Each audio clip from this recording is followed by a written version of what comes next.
15절, 16절까지입니다. 네, 14절부터 16절까지입니다. 10편 91편 14절부터 16절까지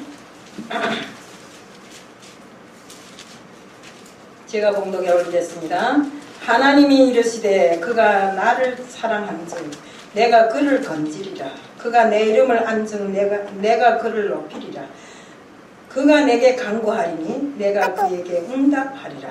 그들이 환난 당할 때 내가 그와 함께하여 그를 건지고 영화롭게 하리라. 내가 그를 장수하게 함으로 그를 만족하게 하며 나의 구원을 그에게 보이리라 하시도다.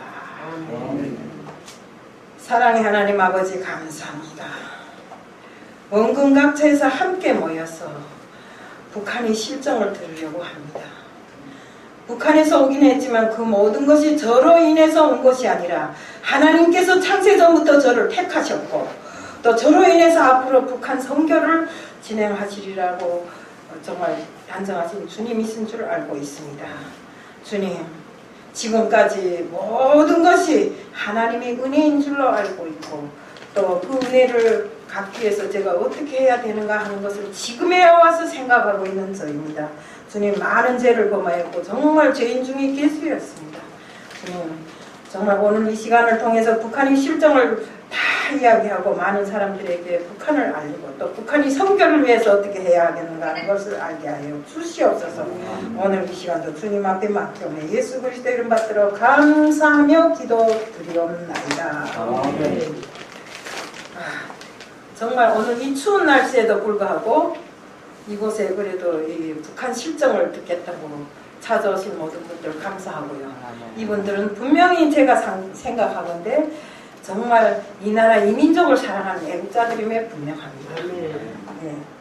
그래서 지금은 일반 사람들이 생각에는 북한이라는 건 어디에 가 있는지도 모르고 그저 들썩하니 나라와 민족을 위해서 한다고 하면서 그저 이 나라에 어떻게 되겠는가 이것 때문에 방황하고 있는 이런 현실에서 그래도 오늘 또 북한을 잊지 않고 또 이렇게 오신 모든 분들 정말 감사합니다. 저는 북한에서 나지 않고 저 중국에서 났어요. 중국에서 나서 12살에 북한에 갔어요. 근데 왜 북한에 갔는가? 그때 당시에 중국에서 공산화를 실현하면서 따고관이라고 뭐인가 따고관이라는 게 한 가마에다 밥을 해서 가마솥 하나에다 밥을 해서 다 누나 먹는다 해서 공산주의 사상이 그거잖아요. 너 좋고 나 좋고 응? 이래도 안 해도 다 똑같이 누나 먹는 게 공산주의 사상이잖아요. 그때 얼마나 중국이 어려웠는지 제가 12살인데 이 목을 가르치면 내 목이 짧기를 다행이지 목이 길었으면 이 목이 어디 달아났는지 없었을 거예요. 그렇게 어려운 환경에서 저를 살리려고 우리 부모들이 택한 게 도망을 치는 것이었어요. 그래서 도망쳐서 이북에 갔는데 이북에 가니까 그때는 잘 살더라고요. 제가 생각하건대 정말 그때 당시에 중국에서 살던 때를 비하면 이북이 천국이었어요. 그 천국이란 말은 몰랐으니까 그때를 하지를 못했을 뿐이지. 그렇게 이북이 잘 살았는데 이북에서 교육도 다 받았어요. 남들이 생각하면 정말 과다할 만큼 교육을 많이 받고 받았는데 왜 제가 군대에 갔어요. 근데 왜 군대에 갔는가? 이북이란 나라는 조상뼈를 우려먹는 그런 나라예요. 우리 아버지가 당원이거나 우리 아버지가 혁명을 했다면 그 아들은 무조건 대우를 받는 나라고 그걸 못한 집 자식들은 또랑창의 개구리 같은 그런 신세였어요. 그래서 제가 학교 때 좀 공부를 잘했던 것 같아요.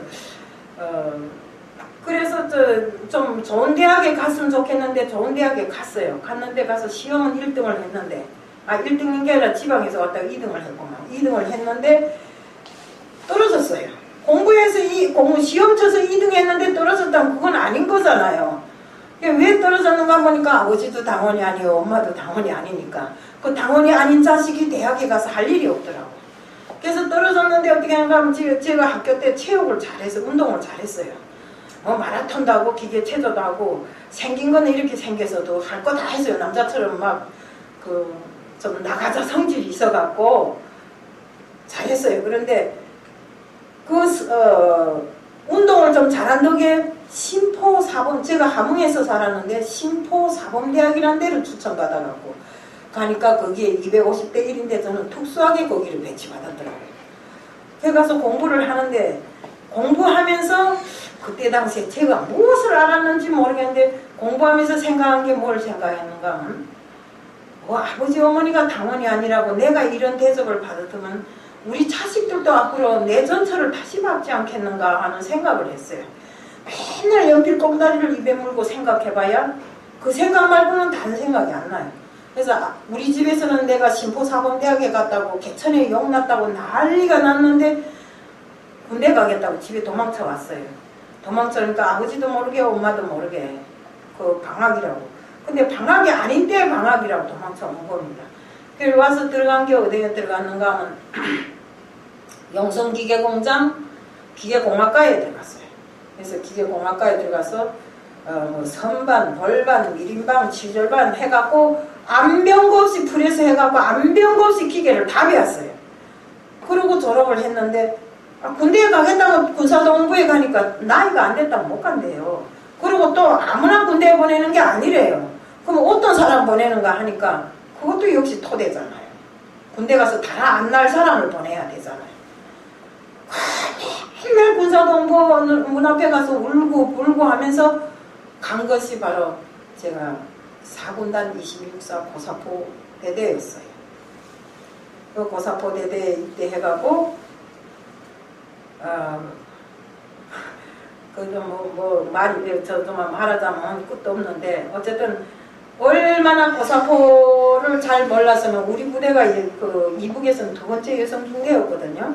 그런데 비행기가 잡혔는데 이 남한에서 뭐 비행기 대편대를 보냈대요. 그래서 전투준비 해서 나갔는데 그때 뭐 고사포가 뭔지도 모르고 나갔어요. 나가서 어쨌든 포를 끌고 나갔는데 나가서 장탄하더라고요. 그래서 장탄했는데 장탄하고 보니까 막 모이가 와서 저 하늘에서 돌아가는데 밤중이었어요. 근데 뭐 빨간불 켠 거, 뭐 파란불 켠 게 막 돌아가더라고요. 그래서 저기 아마 비행기입니다 하고 비행기를 쏜다고 장탄을 해서 쐈는데 밤새도록 한 전투정량을 다 쐈어요. 여기 군대 갔다 오신 분들은 대충 한 전투정량이면 알아요. 이 포병이면 포병이 이 한 전투정량이라고 탄약고에 여는 게 몇천 발이 있어요. 그걸 다 쏜 겁니다. 다 쐈는데 비행기는 안 맞고 밤새도록 포만 쏜 겁니다. 근데 포 쏜 게 보니까 얼마나 몰랐으면 비행기를 올리다 보니까 비행기는 이쪽으로 가는데 방향은 이쪽에다 놓고 우리 저촉수라고 있잖아요. 방향은 이쪽에다 놓고 비행기만 보는 겁니다. 속도 장치하는데 속도는 안 놓고 하니까 포가 이렇게 날아가야 될 포가 이쪽으로 이렇게 가버리는 겁니다. 이렇게 군대를 아무것도 모르고 군대 생활을 하다가 어느 날 또 경보 신호가 막 납니다. 그래 나서 나가보니까 해주 학현이라는 데를 사격을 나가는 겁니다. 그래서 사격 나가는데 나가서 사격이라고 하는데 제가 어떻게 하다 보니까 우리 중대 1소대 1분대 부분대장이었어요. 그러니까 이게 그 포를 쏘는 그 배달 받는 사람이었는데 포를 장탄하면 37mm 포인데 포를 장탄하면 10발이 들어가요.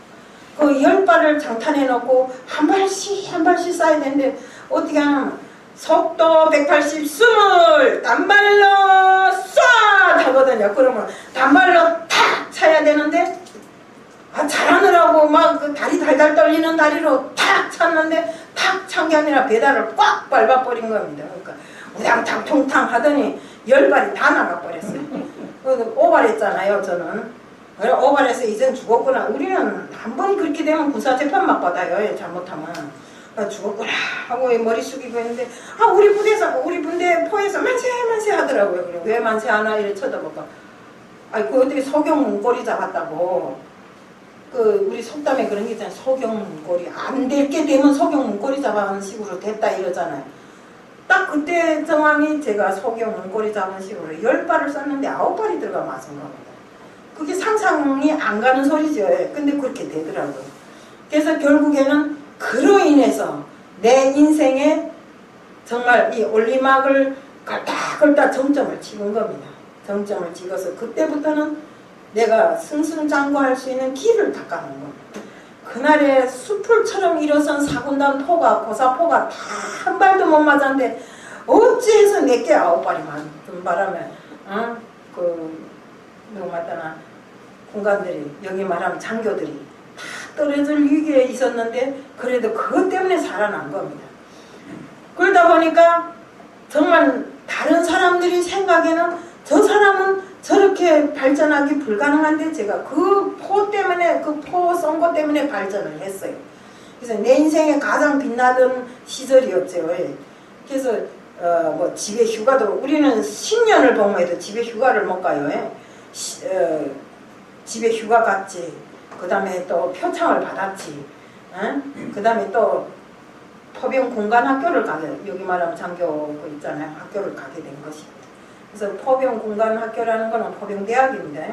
가서 공부를 하고 나오자마자 중대장이라는 직급을 가지고 그 부대를 제가 맡아버렸어요. 그래서 해주에 있다가 그 부대가 어디로 나갔는가 하면 여기 강화도 건너에 다 아실 것입니다. 옛날에 그 강화도에 대북방송이 있었죠. 우리는 대남방송이 있어요. 그 대남방송 호일로 나왔어요. 이렇게 해서 군대 생활을 하다가 정말 가정이 너무 못 살게 돼서 우리 아버지 엄마가 늙음하게 나를 낳더라고요. 그러니 제가 지금 72살인데 우리 아버지는 지금 우리 아버지 나이를 하면 120살이 됩니다. 그러니까 나이 많아서 난 것이죠. 그러니까 그 이북에는 세대주라는 게 있어갖고 그 세대주에 배구표를 가족들이 다 달아야 되는데 배구표 달 사람이 없는 겁니다. 그래서 할 수 없이 제가 제대를 해갖고 와서 저 함흥화학공업대학 대학을 졸업하고 나이가 많으니까 또 대학 졸업하고 나니까 하기 전에 우리 아버지는 나를 시집 보내지 못해 날린 겁니다. 그래서 아버지 뜻대로 시집을 가만히 갔어요. 아마 걸리면 큰일 나지. 근데 어쩐지 저는 가만히 하는 일이 걸리는 게 없더라고요. 그래서 시집을 갔는데 우리 아버지가 저를 시집 보내고 20날 만에 돌아가셨어요. 근데 문제는 제가 무산이라는 데서 살았는데 무산 종합건설사업소 당비서를 하면서 몇 년을 살았어요. 그러다가 중국에 갔다 왔다는 연료로 인해서 대국주의물을 먹었다고 저를 딱 뜯어버리는 겁니다. 그러니 큰 기업소에 당비서를 하다가 딱 떨어져갖고 그 동사무소라는 데 있죠. 여기도 동사무소 있죠. 거기도 있어요. 동사무소 당비서를 하다가 어떻게 돼서 평양에서 저를 오라고 해요. 올라가니까 집에 돈 좀 있죠 하는 거예요. 좀 있어요. 왜 있는가? 중국 친척들이 제가 중국 태생이라 했잖아요. 그러니까 중국 친척들이 다니면서 도와줘갖고 있는 돈을 갖다 다 나라에다 바치고 무역을 하겠어요. 근데 이북이라는 나라가 어느 때부터 저렇게 못 살게 되는가? 1990년 이후로부터 점차적으로 못 살게 됐는데 나중에 보니까 정말 배급을 안 주고 몇 년 동안 사니까 사람들이 다 굶어 죽는 겁니다. 저는 그래도 친척들이 덕분에 굶어 죽는다는 걸 잘 몰랐는데 무역을 하면서 이게 전국각지 다 돌아다니다 보니까 죽는 사람을 많이 봤어요. 차에서도 죽고 길에서도 죽고 시장에서도 죽고 이런 걸 놓고 보면서 야 정말 이게 큰일 났다 하고 생각하는데 우리 아들이 군대에 갔다가 3년 만에 3년이 됐는데 어느 날 딱 길에서 보니까 엄마 하더라고요. 군대는 내보냈는데 엄마 하더라. 목소리는 우리 아들인데 뒤에 선 사람을 보니까 아들이 아닌 겁니다. 이상하게 생겼더라고요. 이게 이렇게 해갖고 이 볼이 다 없고 이 턱은 이렇게 나가 있고 그 상상을 해보세요. 귀신, 쉽게 말하면 귀신 같은 그런 몰골을 하고 서 있는 겁니다. 저 누구네 해가 저럴까 하고 또 말하면서 갔어요. 갔는데 엄마 누구요? 하니까 네 아무개입니다 하고 우리 아들이 자기 이름을 부르는 겁니다. 깜짝 놀라서 아들을 끌어내요. 아들 몸에서 똥내가 엄청 소리 나는 겁니다. 그러니까 죽을 때가 다 돼서 이 항문이 다 풀린 걸 집에 보낸 겁니다. 그 다음에 막 데려가서 씻어주고 뭐 별일 다 해도 먹으면 먹는 대로 이 병에 구멍 낸 것처럼 먹으면 먹는 대로 나오는 겁니다. 그러니까 기저귀를 찾았을 데 없고. 근데 정말 어떻게 그 이북에서 내가 아무리 대단한 일을 한다 해도 이북 실정에서는 그 아이를 고치고 이겨낼 만한 힘이 없어요. 이북이 다 무상치료입니다. 무상치료는 뭐랍니까? 병원에 가면 너는 무슨 병이다 무슨 약을 사 먹어라 이래요. 근데 그 약이 있는가? 없어요. 시장에서 판다는 베니시린은 있잖아요. 소다를 퍼여서 포장해갖고 팔아갖고 사람을 죽이는 이런 나라가 바로 이북입니다. 그러니까 우리 둘째가 앉았다가 어디 갔다 와서 들었는지 모르겠는데 우리 둘째가 엄마 중국에 가서 우리 형님 살립시다. 우리 중국에 친척이 많잖아요. 야 정신 나갔냐? 내가 50년 동안 여기서 일어난 걸 다 버리고 간단 말이야? 그리고 갔다면 큰일 나. 우리는 반역자니까. 그래 놨더니 당금에 그 입에서 예! 엄마는 맹이와 지기를 팔아서 국 끓여 먹었어요. 나는 형님 데리고 중국 가겠습니다. 아들을 잃겠습니까? 맹이를 잃겠습니까? 이러는 겁니다. 그래서 가만히 생각해볼까 맹이보다 중요한 게 아들이다. 그 부모는 자식에 대해서 그렇게 생각하는 것 같아요. 나만 그렇지 않겠죠. 그래서 우리 아들 보고 그랬어요. 야 가면 어떻게 하냐. 갔다고 형님 나오면 다시 돌아오면 되지 이러더라고요. 그러니까 우리는 쉽게 생각하고 떠난 길이었어요. 그래서 떠날 때도 참으로 힘든 걸음이었지만 그래도 돈이 있음으로 해서 그 도망강을 쉽게 건넜어요. 쉽게라기보다도 건너오는 과정도 복잡하지만 그걸 다 말하려면 내랑 지금까지 이야기도 다 못해요. 오는 과정에 총에 맞아서 죽는 사람도 왔고 우리는 돈 매기고 오다 보니까 우리는 고스란히 왔는데 돈 안 매기고 가만히 도망쳐오는 사람들에게는 총을 쏴요. 실탄을 쏠다고요. 그렇게 해서 막 죽는 사람도 있고 옛날에 도망강에 나가보면 막 이렇게 이 살이 다 불어가지고 막 이 몸이 하나 이만큼씩 커진 사람이 막 도망강 기슭에 나무에 걸려서 막 이렇게 흘러가는 물에 막 같이 막 흐르는 것도 있고 이런 것들이 많아요. 그래서 제가 솔직한 말로 중국에 가보니까 아니 세상에 처음에 여권 내고 왔을 때는 갇혀있다가 요만큼만 다니다 볼까 몰랐는데 도망쳐서 중국에 간 이후로 중국에 여기저기 찾아다니며 볼까 어머나 세상에 이런 세상도 있는가. 우리는 단지 우물 안의 개구리였어요. 아무것도 모르고 살았어요. 그래도 저만 해도 그래도 세상을 떠돌아다니고 많이 봤다는 사람인데도 아는 게 하나도 없는 겁니다. 세상에 나와 중국에 나와보니까 세상 천지 이런 데도 있구나 하는 걸 그때야 알아는 겁니다. 그렇지만 어떻게 정말 중국에서도 살기가 힘들더라고요. 돈을 못 벌어 힘든 것이 아니라 위험해서요. 그래서 살다 보니까 어떻게 그것도 남보다 머리를 잘 썼는지 식당을 했어요. 식당을 하는데 중국 사람 하나가 계속 와서 못되게 놀더라고요. 그래서 그 사람이 너무 못되게 노니까 3년을 참다 화가 나가고 확 집어서 던져버렸어요. 그랬더니 어떻게 상에 맞아갖고 이빨이 석대 나갔는데 돈 3,000원을 주니까 헤헤 하고 받아가지고 가더니 그 감옥사 그 검찰에다 이야기해서 제가 북송을 당했어요. 근데 벌써 잡히니까 중국에서부터 우리는 개보다도 못하는 그런 인생이더라고요. 솔직히 말해서 그때까지만 해도 하나님도 몰랐고 우리 아들이 먼저 그 하나님을 알았어요. 그래갖고 그 중국의 그 삼자교회라고 있죠. 그 삼자교회에 다니기 시작했는데 엄마 하나님을 믿으세요. 하나님이 어디 있냐? 하나님 왜 믿냐? 누군데 믿냐? 하면서 안 믿었어요. 어느 날 책을 한 권 딱 이런 거 보냈더라고요. 그렇게 보냈는데 그 책이 또 이렇게 내리르는 책이에요. 옛날 거에. 그래서 보냈는데 읽어보니까 뭐 이 드르륵 보다 뒤에 보니까 10계명이라고 있더라고요. 아니 이거 김일성 10대 원칙을 왜 이거 갖다 적어놓고 이거 또 믿으라고 그래? 하면서 우리 아들한테 막 욕을 퍼부었어요. 너는 김일성에 대해서 나온 지 언제이다. 이거 또 믿으라고 이거 중요하고. 엄마 김일성에는 100살도 안 됐고 이거는 2000년 전에 나왔대. 2000년 전에 살아봤냐? 별거 다 믿으라면서 머리 아파 죽겠는데 하면서 안 믿었어요. 그리고 이걸 앉아서 장난삼아 쭉쭉 찢어갖고 중국에는 장작불을 떼잖아요. 그래서 장작불 소시계를 다 해버린 겁니다. 그거. 근데 어느 날 꿈을 꿨어요. 꿈을 꿨는데 내가 그때도 중대장이에요. 꿈에도.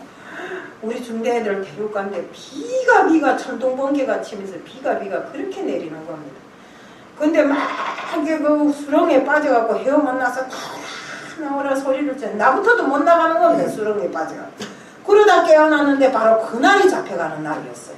그래서 이걸 찍고 나는 20이라는 숫자가 저한테는 무슨 일인지 아버지가 나를 시집 보내고 20날 만에 돌아가시더니 이걸 찍고 20날 만에 또 이북에 잡혀간 겁니다. 잡혀갔는데 잡혀간 게 문제가 아니라 나라를 배반했다느니 혁명이 불분기야 당적 양심도 도망강에 버리고 갔다느니 이러면서 나 같은 사람은 거기서 조금 뭐를 했던 사람이잖아요. 그러니까 붙들어다 놓고 지금 조금 뭐 했던 사람들은 다 붙들어 남자 여자 쫙딱 뺏겨서 시러리 하너리도 안 걸쳐요. 이건 사실입니다. 내가 창피해서 어디 가서 말을 못하는데 남자 여자 이렇게 하고 여기다 보자기 씌워놓고 시러리 하너리도 안 걸치고 때리는데 일반 이 나무는 끊어진다고 때리다가 끊어진다고 그 참나무 있잖아요. 참나무가 세잖아요. 참나무 방망이를 만드는데 오숭어 각자 있잖아요. 오숭어 각자를 동그랗게도 안 깎고 각이 진 그대로 때려요. 자기네 손 지는 데만 이렇게 대충 깎고 그 각이 진 그대로 때리는데 세상에 내매가 어디서 날아오는지를 몰라요. 그래도 우리 저 같은 경우는 군대에서 조금 그래도 자신을 보호하기 위해서 배운 뭐 태권도도 있고 뭐 격투기도 있고 다 있으니까 그래도 저도 구단이에요. 남자들 버쩍버쩍 들어서 던지는 쯤의 힘은 있었어요. 그런데 딱 매가 날아올 때 힘을 딱 쓰면 덜 아프거든요. 우리 매를 많이 맞아봤잖아요. 그거 훈련하면서. 근데 어느 게 내 매인지 몰라요. 슉슉슉 하고 오니까 20명을 세워놓고 때리니까 어느 게 내 개인 줄 알겠어요. 맞다 여기 와서 딱 맞는데 눈에 별지가 탁 튀더라고요. 그 다음에 여기를 맞았다는 감각은 있어요. 근데 딱 하는데 눈앞이 새까매지면 그 다음 모르겠어요. 어떻게 되는지 모르는데 제가 깨난 게 일주일 만에 깨났다는데 그 다 죽은 사람을 달아날까봐 이렇게 다 달아놨더라고요. 발도 채워놓고 손도 채워놓고 다 침대에다 채워놨더라고요. 근데 깨놨는데 몸을 움직일 수도 없고 너무 아픈 겁니다. 근데 보니까 맞아서 간도 터지고 뇌도 터지고 근데 선생들이 말하는 소리가 그렇더라고요. 이 북조선 역사에 간 터지고 뇌 터져서 살아난 사람은 나 하나라고 이러면서 막 말할 정도로 그렇게 심하게 맞은 겁니다. 근데 나는 그때 당시에도 그 매를 맞고도 살아난 이유를 몰랐어요.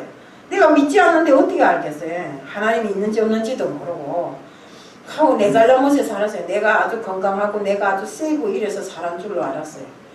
그 다음에 정말 힘겨운 그 노동단련대 생활을 했는데 여기 사람들은 아직 모를 거예요. 나 저번 날에 그 두꺼운 신발 신고도 바깥에 나가 어묵 나눠주라니까 막 오뎅을 나눠주는데 발이 시리더라고요. 그거 했다고 집에 가서 콧물 뚝뚝 떨어지고 그러던데 거기서는 이 한겨울에 된 편리하라고 있어요. 이렇게 여자들 신발. 한겨울에 우리가 그거 신고 산에 가서 나무를 베오는데 나무 그 말구가 20cm면 20cm에 6m면 그 아래는 이만큼 굵어요. 그걸 여자 둘이서 끄는데 도끼질해서 거기다 와이어로프를 걸어요. 걸어갖고 내리 끄는데 어떤 데는 잘 끌리지 않으니까 나무인데라 걸려서 잘 끌리지 않아요. 힘을 쓰잖아요. 그냥 확 쏠려갖고 사람까지 치고 달아나는 겁니다. 그놈 나무가.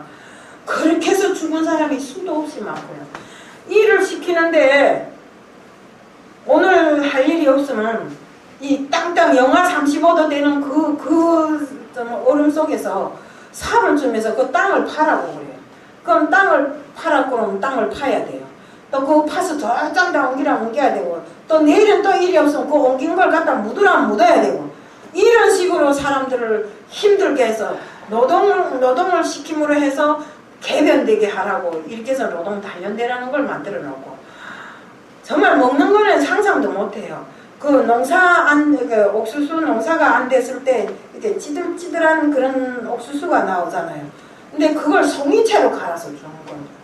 그걸 밥이라고 해주는데 그거 잘 씻지도 않고 송이채로 드라랑 갈아놨으니까 밥을 먹으려면 입안에서 돌이 막 완전히 와자 씹지를 못하는 거예요. 씹지 못하고 거기서 우물우물 이 짝에 한 번 보냈다 이 짝에 한 번 보냈다 넘겨버려요.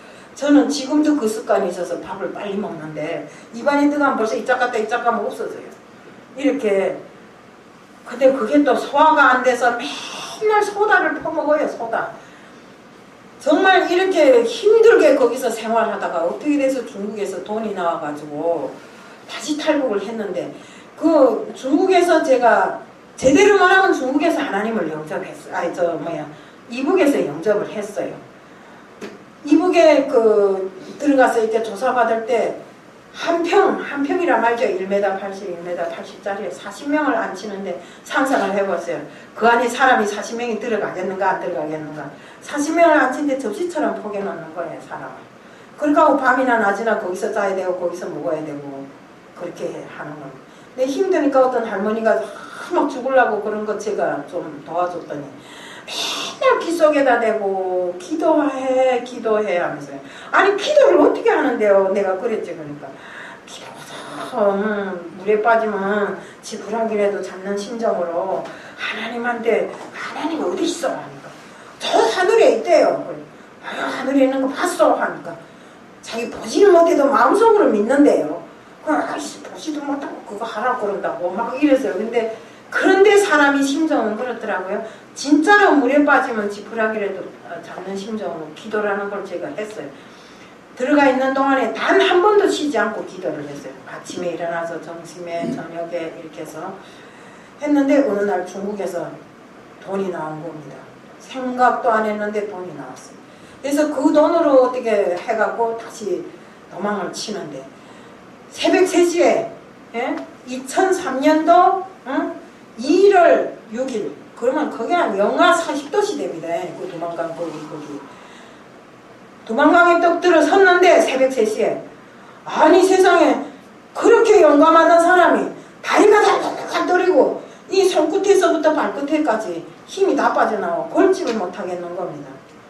안 그럴 수 있어요. 이제 다시 잡히면 죽는데 그 생사 운명이 판가리 많은 그 속에서 그 군대 애들이 뭐라는가 하면 이놈이 녹가리 이놈이 녹가리라는 게 늙으이란 소리입니다. 내가 50이 넘었으니까 늙었잖아요. 이놈이 녹가리 가란데도 못 가나 발로 툭 차더라고. 드르륵 미끄러서 떨어진 게 중쪽이가 떨어졌어요.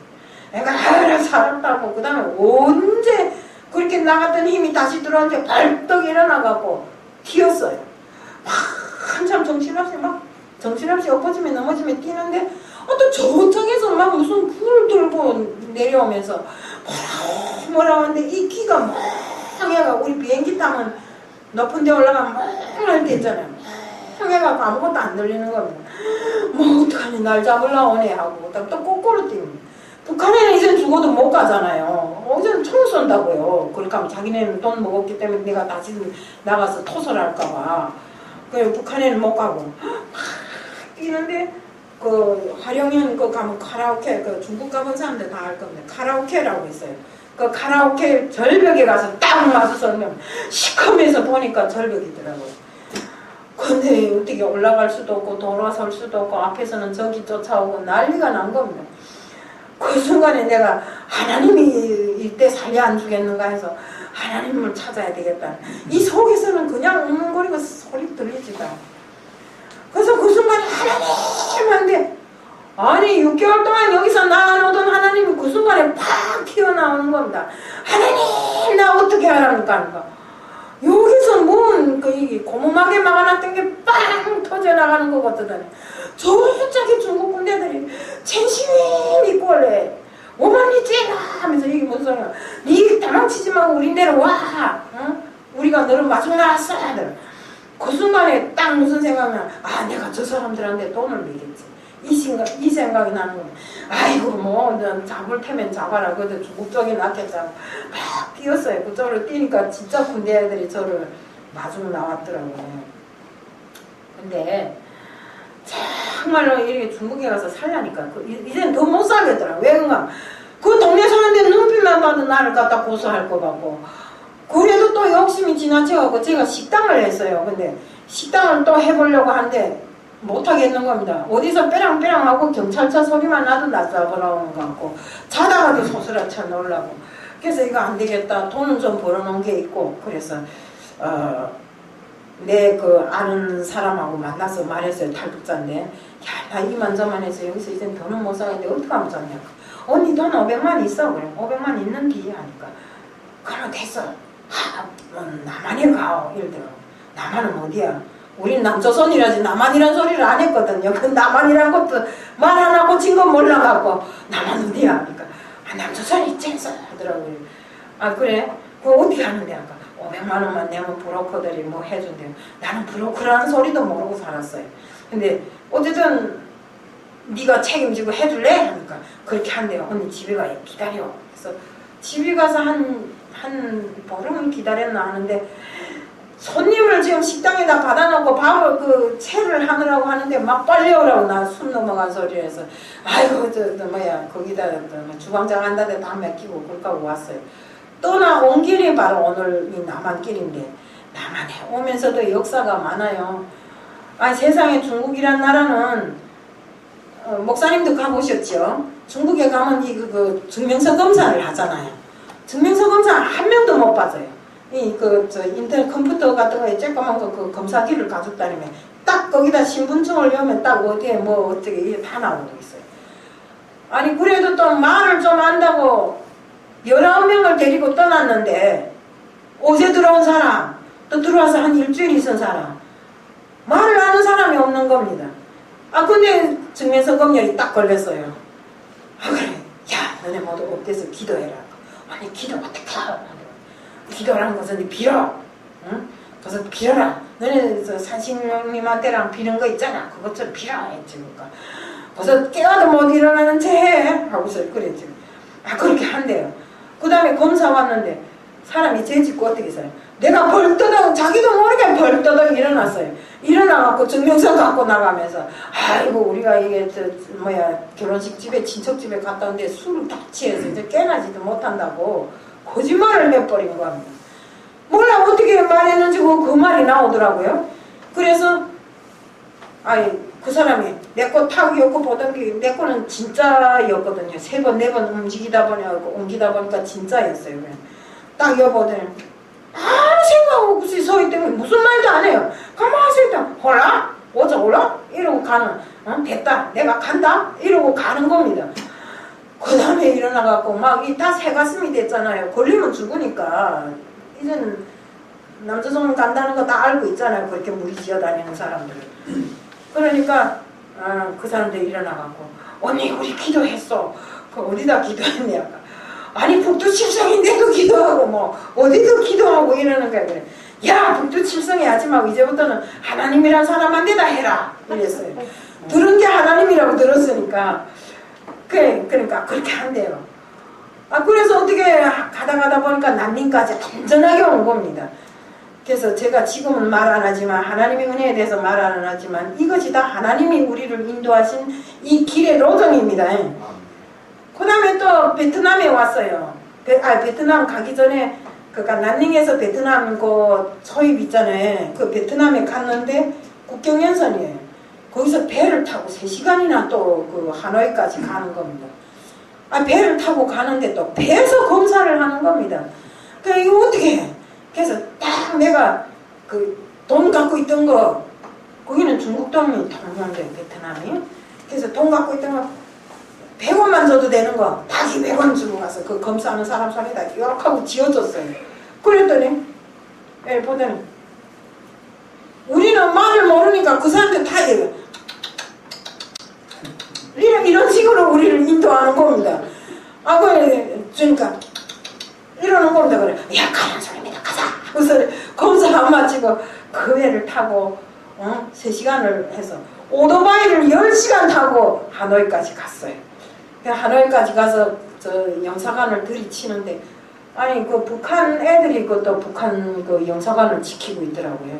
군대 복 딱 입고 지키고 있는데 뭐 그러든가 말든가 무슨 죽어야 한 번이지 하고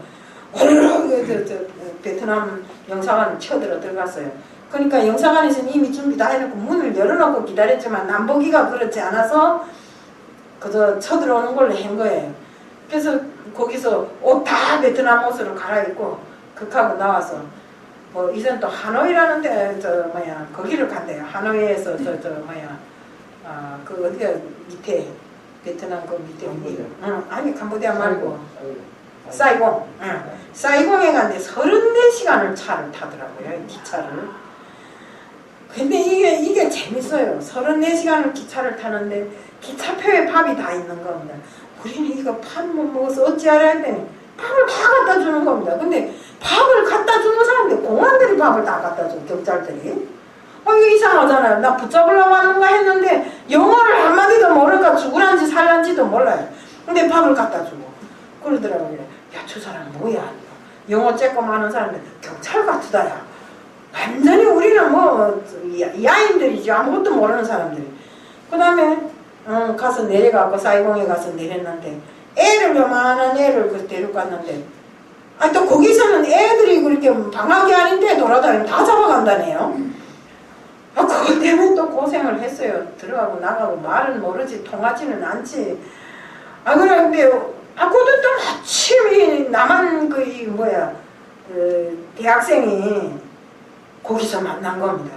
그러더니 이건 이렇게 하랍니다. 저건 저렇게 하랍니다. 말을 통역해 주는 겁니다. 그래. 야, 우리 이거에 돈 주겠을까? 청년이 가서 이거 좀 어떻게 무마시켜보지 하니까 내가 해볼게요 하더니 돈 안 가져가서 걔가 뭐랑 결혼식 집이 있어서 애를 데려갔댔다 이렇게 말했대요. 그러니까 내보내더라고요. 근데 참말로 그 역전에 가갖고 얼마나 더워요 베트남이. 더운데 땀이 벌벌 나는데 모욕할 때도 없고 때가 쪼락쪼락하고 난리도 아니에요. 34시간을 그러고 왔으니까. 근데 거기 사람들은 영산구도에서 얼어 죽었다는 겁니다. 근데 우리는 막 더워 죽겠는데 그래 가서 화장실에 들어가서 조금씩 이렇게 씻고 나오고 조금씩 씻고 나오고 여기다 물 바르고 여기다 물 바르고 이러고 나오는데 갑자기 딱 화장실에 사람이 들어갔는데 경찰이 이제 이만한 호스를 들고 막 오는 겁니다.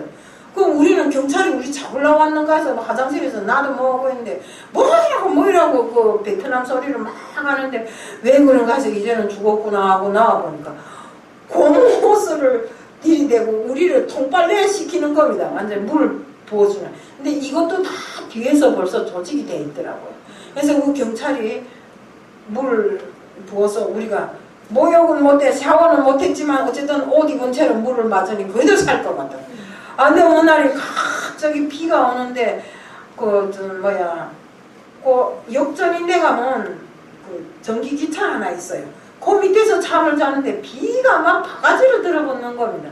그 들어부어서 이렇게 자다 일어나보고 목이 벌벌벌 기다리는데 도마뱀이 여기 막 버글버글하게 붙은 겁니다. 사람한테. 그러니까 12월 달에 갔는데 세상에 비가 오더라고요. 거기는. 그러고 도마뱀이 얼마나 많은지 그래서 길에도 쩌렁쩌렁하고 달아나는 거 보면 도마뱀이. 그래서 베트남에서 6개월을 있었어요. 6개월 있고 그 다음에 캄보디아에 가서 4개월 있었어요. 그 다음에 태국에 가서 2개월. 똑같은 생활이죠. 거기서도 안전하지 않더라고요. 맨날 경찰들이 와서 돈 내놓으라는 돈. 근데 우리가 거기 들어가니까 그때부터 국가에서 나오는 돈이 하루에 1달러. 여긴 돈도 아니죠. 1달러씩 받는 거 사람이 많으니까 하루에 150달러잖아요. 그 150달러 중에 100달러는 경찰들한테 가고 50달러 갖고 우리가 먹고 사는 겁니다. 이렇게 해서 무려 1년 동안 중간에서 고생하다가 한국에 온 비행기를 탔는데 정말 우리가 베트남에서 캄보디아까지 가는 시간이 12시간 걸어가더라고요. 근데 걸어오면서 그 브로커들이 우리들이 신발을 다 뺏들어요. 다 뺏겨갖고 다 논판에다 던져버려요. 소리 난다고. 이 신발 신으면 싹싹 소리 나잖아요. 그건 다 모래땅이니까. 그러니까 다 뺏기는데 양말을 7개를 신었는데도 오니까 다 깨지고 발이 다 부러터서 막 피가 줄줄 나오고 그러는데 정말 웃기는 거는 여러 명이 오면서 한 사람이 75세 할머니였어요. 지금 포항에서 돌아가셨는데 오모이라는 할머니였는데 그 할머니를 버리고 가야 될 그런 형편이었어요. 12시간을 그 할머니가 못 걷는 겁니다. 그러니까 생각해볼까 그래도 살겠다고 여기까지 왔는데 동족인데 어떻게 버리고 가랴 해서 야 우리 옥굴에도 가자 하니까 없겠다는 사람이 한 명도 없어요. 거기서 다 내 살아야지 남을 구해주겠다는 사람 없더라고요. 그래서 그래도 큰맘 먹고 옛날에 보따리 찌고 다니던 그때를 연상하면서 업었어요. 업었는데 3시간을 업었는데도 그분이 70km 나가요. 근데 3시간을 업었는데도 교체해주겠다는 사람이 없는 겁니다. 이제는 그 성성한 사람들 기력이 다 방전돼갖고 걸을 수가 없어요. 그런데 제가 3시간을 놓고 왔어요. 완전 내 힘으로 왔겠어요? 절대 아니었다. 그때는 내가 엄청 센 사람으로 생각했는데 하나님을 믿은 지금에 생각해볼까. 정말 포를 잘 썩게 한 것도 하나님이시오. 우리 아들을 병들게 해서 정말 집에 보낸 것도 하나님이시오. 중국에서 잡혀갔다 다시 나와서 정말 이 한국으로 오시게 하신 것도 하나님이시더라고요. 하나님의 인도는 끝도 한도 없어요. 하나님이 저를 창세전부터 지목해놓고 지목해놓고 너는 내 자녀라. 네가 꼭 나를 믿어서 정말 우리 성경 말씀에 있잖아요. 네가 나를 사랑한즉 내가 너를 건지리라 이랬잖아요. 그래서 건져 주시겠다고 그렇게 애절하게 하나님이 나한테다 신호를 보내는데도 나는 눈치도 없고 아무것도 없어요. 그저 내 잘난 못에 사는 겁니다. 중국에서 그렇게 돈을 많이 중국에서 5년 동안 일해서 여기 돈 6억을 벌었다면 잘 벌었죠. 그렇게 식당을 하면서 돈을 버는 것도 다 내 잘난 못에 버는 줄 알았어요. 근데 그게 아니더라고요. 그를 통해서 많은 사람들에게 정말 이 탈북자도 하면 된다는 걸 알려주기 위해서 하나님이 도우시면 된다는 걸 알려주기 위해서 그랬구만. 저는 하나님이 어디가 있는지 뭐 저 하늘나라에 살아있다니까 살아있는 거는 남의 하나님이고 내 하나님은 없는 줄 알았어요. 그러고 이 한국에 와서 하나원을 졸업해갖고 나갈 때 우리 그 예장총회 총회장님 조성훈 목사님이라고 지금은 백석에 계시는데 백석총회 진리노 회장인데 그분이 저를 잡았어요. 잡아서 공부시키고 좀 믿음 생활 시키겠다고 그렇게 애를 쓰는데도 저는 그저 이쪽으로 빠지고 저쪽으로 빠지고 그저 내 데는 온 머리에 대박밖에 없어요. 돈 버는 대박밖에 없어요. 이 한국에 와서도 제가 저 포항에서 식당을 했어요. 식당을 하면서 해도동이라는 데서 식당을 했는데 2년 4개월 만에 한 4억을 벌었어요. 그 벌었으면 벌 때는 또 뭐이라 했는지 알아요? 목사님이 와서 도와주면 목사님 내가 이 돈 벌면 목사님 꼭 교회 세우도록 하겠습니다. 이래놓고는 4억이나 벌었는데도 4천만 원도 안 주고 그 돈을 헐렁 떠가지고 서울에 있는 다단계 사람한테 쏘가서 그 돈을 집에 아들들도 몰래 퍼가지고 온 겁니다. 그래 왔는데 다단계에서 맨날 대박만 노리는 겁니다. 뭐라는 다단계가 이 세계적으로 공중에 떠있는 돈이 엄청 많은데 이 돈은 사람이 손으로는 못 잡는데 그래서 네트를 짜가지고 이렇게 고기 잡듯이 돈 오기 전에 갖다가 쳐놓으면 그 네트에 다 걸려서 그 돈이 다 내 돈 된다. 나는 그런 줄 알았어요. 그래서 죽기 살기로 진짜 누구마다 다단계 아카데미까지 다 졸업하면서 뭐 안 해본 다단계가 없어요. 핸드폰부터 시작해서 뭐 화장품부터 시작해서 매트부터 시작해서 저 강남판에 가면 전신호기 모르면 간첩이라 할 만큼 떠들어다니면서 큰 소리 치고 이제부터 이걸 안 하는 사람은 계단으로 올라오고 엘리베이터로 올라왔지만 창문으로 뛰어내리시오 이렇게 막 이런 정도로까지 제가 강의를 하면서 다단계를 했어요. 나는 다단계 하면 진짜 대박이 터지는 줄 알았어요. 맨날 뭐 얼마를 또 매출하면 또 뭐 어떻게 된대요. 그래서 어떻게 된다 해서 또 그대로 합니다.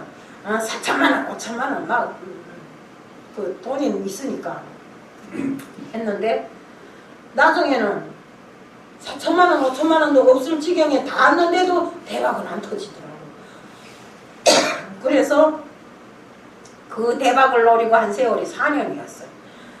그래도 다행히도 조성훈 목사님이 강하게 저를 붙들고 있었기 때문에 결국에는 신학교는 졸업했어요. 2009년도에. 졸업해놓고 딱 보니까 다단계에 가보니까 목사라고 이런 거란 사람들이 까뜩 거기 앉아갖고 사기치고 있는 겁니다. 그래서 에이 난 목사 안 돼. 그렇게 할 바면 목사해서 뭐래. 목사 안 돼도 뭐 되는데 뭐 하면서 그렇게 하고 뭐 믿음 생활은 그다음 기절.